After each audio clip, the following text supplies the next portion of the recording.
Welcome to Dateline Polk with news about your county government. I'm your host, Chanel Allen. Today you'll learn about County Commission actions from the June 20th board meeting. The new Utilities Operations Building project moved another step forward Tuesday as the board approved Addendum 1 to the Construction Manager at-Risk Agreement with Rada Construction, which has an expected cost of about $5 million.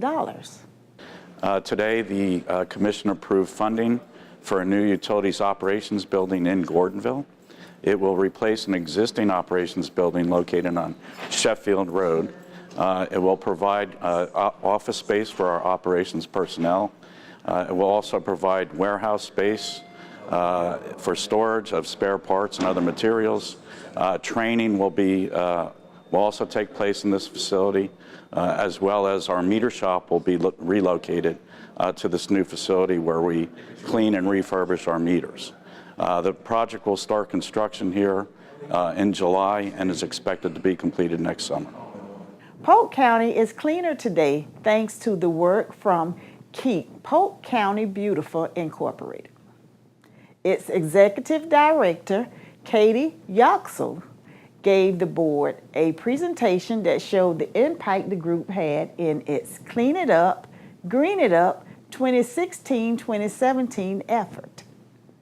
During the last year, the group cleaned out 271.36 tons of garbage from Polk County properties, along with 9,571 tires, and they plan to do it all again next year.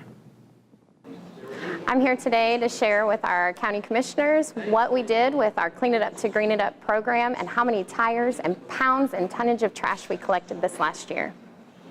The board approved Polk County Qualified Target Industry Tax Refund Program and bonus incentive funds to benefit an existing company's expansion in Lakeland.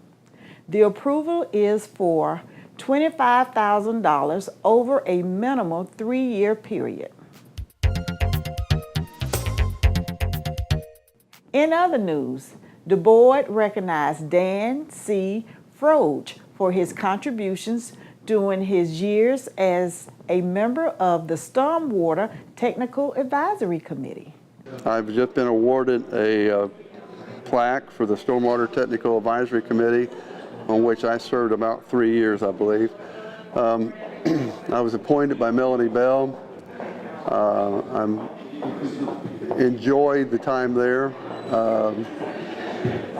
It was a little difficult coming from as a structural engineer into the water area, but I did enjoy the discussion. The commitment of the county staff was impressive. They're very knowledgeable, and they did an excellent job, I think, of evaluating the lakes in order of need. Which ones required the most, which ones were relatively good, and where the money could best be spent to achieve the most good.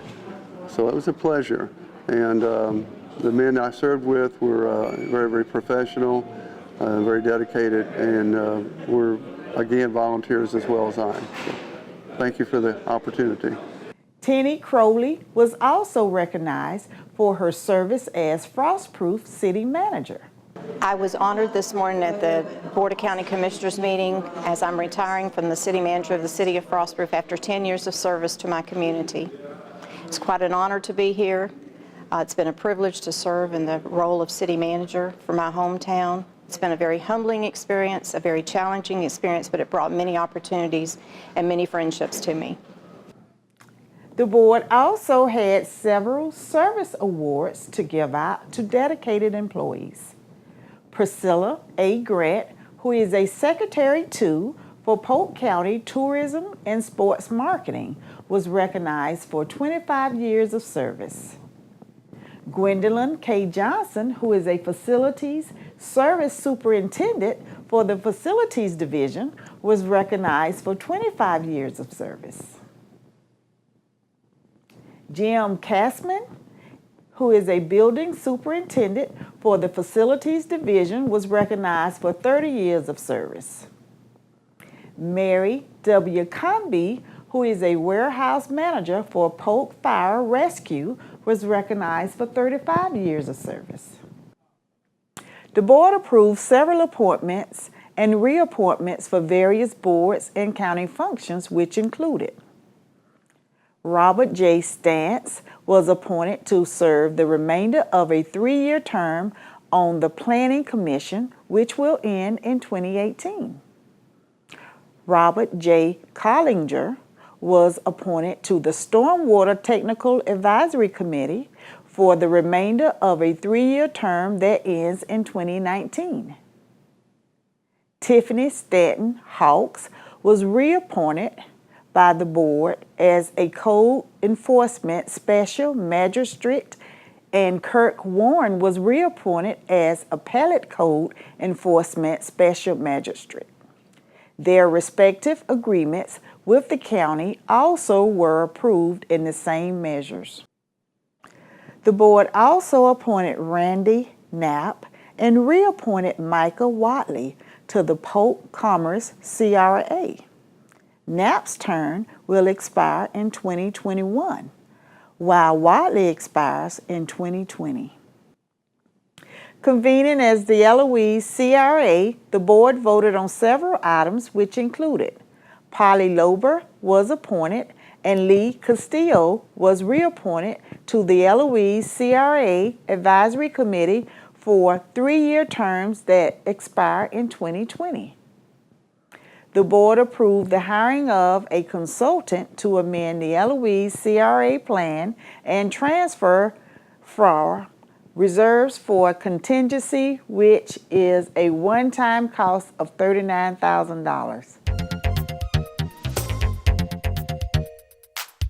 In public hearings, during the afternoon session, the board held several public hearings on a variety of items.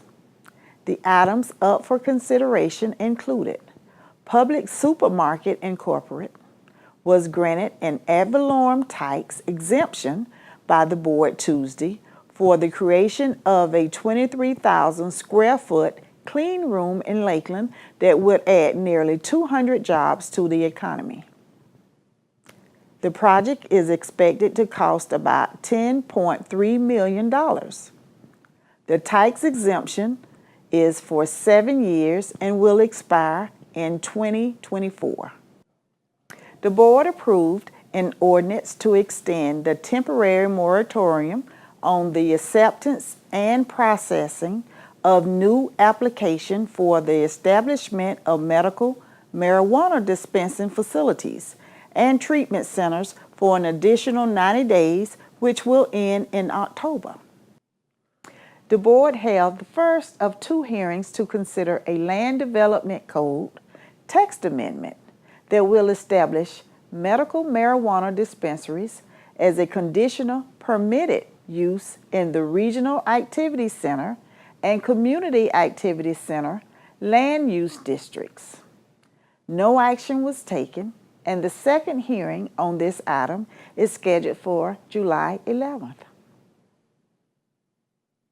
Well, that wraps up this edition of Dateline Polk.